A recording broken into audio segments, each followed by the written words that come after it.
Hello everyone, welcome to the course on antenna and wave propagation. Today I am going to discuss another parameter related to ionospheric wave propagation, that is maximum usable frequency.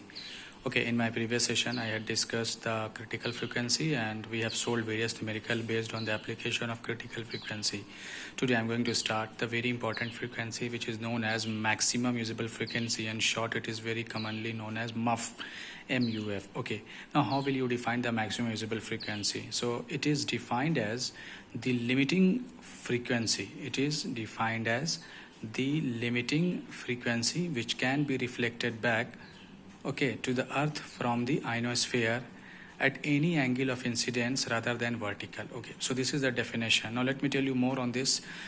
Maximum usable frequency is actually defined as the maximum value of the frequency, or the limiting frequency you can say, which can be reflected back to the earth different point from the ionosphere, provided you are maintaining an angle of incidence rather than vertical. That means in the previous one, that is in critical frequency case, angle of incidence was strictly 0 degree. That means angle of incidence was vertically incident. Okay, but maximum usable frequency is that kind of maximum frequency which can be reflected back from the ionosphere to the earth, for which angle of incidence is not equal to 0 degree, except angle of incidence not equal to 0 degree, except 0 degree angle, every angle is acceptable. So that is why it is clearly written here that any angle, at any angle of incidence rather than vertical angle. So if you consider the vertical angle of incidence, then it will be called the critical frequency. But if you, in general, you consider any angle of incidence rather than vertical, then it will be called maximum usable frequency. So this is the difference in between these two type of frequency. Okay, so here I have written that is main difference between critical frequency F suffix C, which is the designation of critical frequency, and MUF, that means maximum usable frequency, is that critical frequency is the maximum frequency at vertical incidence only. Clear? So now I think both of these two terminologies are very clear to all of you. These two frequency, FC and MUF, are the limiting frequency or the maximum frequency which will be reflected back from the ionosphere to the earth different point for the communication purpose. But critical frequency is for vertical incidence only, whereas this maximum usable frequency is any angle, for any angle of incidence rather than vertical incidence or rather than 0 degree. Clear?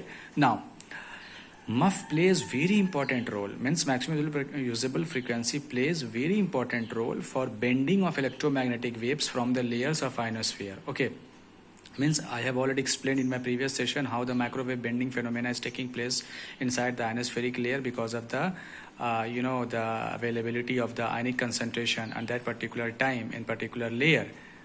Okay, so MUF plays very important role for bending of EM waves from the layers of the ionosphere. Now, how will you quantitatively express your maximum usable frequency? Likewise, in the previous case, that is in critical frequency, we have quantitatively seen that the value of FC was 9 root n max.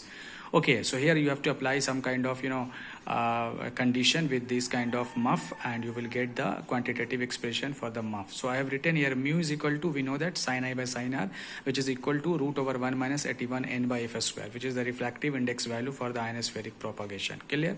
Now for MUF, for any frequency to be maximum usable frequency, n will be n max, means n will tend to the ionic concentration's maximum value on that particular time. F will be maximum usable frequency, and angle of R is equal to 90 degree. This is the difference actually. Okay, in case of critical frequency, I have also written for the comparative study for you people that for critical frequency n was equal to n max. MUF, it is also n is equal to n max. But in critical frequency, F was equal to FC. Here for MUF, F is equal to F MUF. But this is the difference. Look at the difference here. In case of critical frequency, it was vertical incidence. That means angle of phi equal to was 0 degree. Whereas MUF is applicable rather than vertical incidence. That means here angle of phi is not will come into picture. Rather, the angle of R is equal to 90 degree. Here you have to use this approximation. Why angle of R is equal to 90 degree? Because R is angle of refraction. So angle of refraction will be equal to 90 degree, means from here the grazing phenomena will occur, or you will get the component of parallel to the earthward. That means the wave will not furthermore deviate into the ionospheric layer. Rather, the total internal reflection will occur. That means the electromagnetic wave will return back to the earth at different points. So that is why you have to consider this particular muff r is equal to 90 degree, and this is only possible when the wave has already achieved its maximum point, and on that particular time the n will be n max. So that is why I have written here angle of r is equal to 90 degree.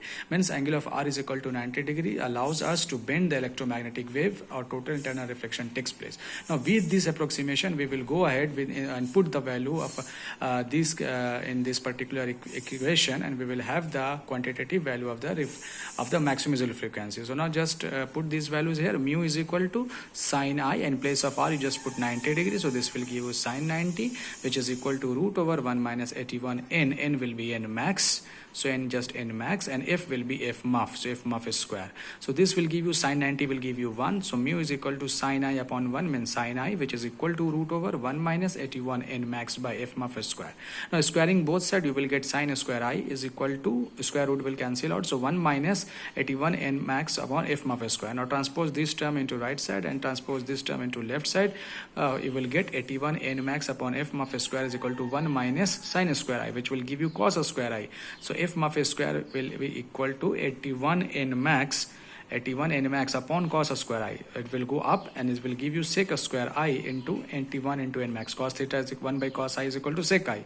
1 by cos square I is equal to sec square I into 81 n max. So square root free, just you free from the square root, f muff will equal to square root of sec square I into 81 into n max.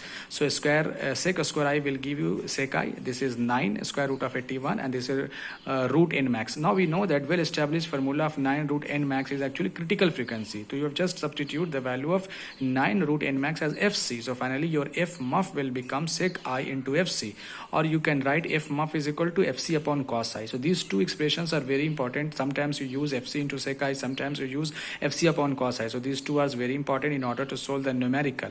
But we have a very important law that is called secant law. This equation is known as secant law because the expression of muff is involved with the sec function, secant function, trigonometrical secant function, circular secant function. So that is why f muff is equal to sec I into fc, because your muff is equal to fc into sec I. So this equation is better known as secant law. Many times in your university exams you will be asked, what do you mean by the secant law? So you have to write that secant law is nothing but the ratio of the maximum visible frequency to the critical frequency, because from here you will free the sec I will give you f muff upon fc. So this is what the secant law. Okay, now f muff is equal to fc upon cos A. Now I would like to ask you people that which frequency component will be greater, either f muff is greater or fc will be greater. So definitely f muff is equal to fc into sec I. That means one additional sec I term you are multiplying with the fc, then it is equal to f muff, which shows that f muff in magnitude wise greater than fc. So that is why I have written here. So we can say that f muff is greater than fc. This is very important point. Muff is greater than fc. Why? Because muff is equivalent to the fc after multiplying sec I. So that means sec I is the additional factor by which you are multiplying your fc, then it is equal to f muff. That means yes, f muff is greater than fc. Okay, now this is secant law. This is the expression for the f muff. This is f muff is equal to f upon cos I, and we also have seen that f muff is greater than fc. So finally we can say that maximum visible frequency muff, that is, gives the maximum frequency or the limiting frequency, okay, which can be used for a sky wave communication or ionospheric communication for a given angle of incidence, okay, not equal to 0 degree, means rather than vertical incidence between any 2 points on the earth's surface. This is the concluding remark. We can say that maximum visible frequency gives thus the maximum frequency or the which can be used for a sky wave propagation or ionospheric communication for a given angle of incidence between any 2 points on the earth's surface. So this is what the quantitative expression of the muff, how we have calculated the maximum frequency, what are the differences between critical frequency and muff. We have seen it very clearly here. In my next session I will discuss the calculation for the flat surface of the earth of this muff. Thank you.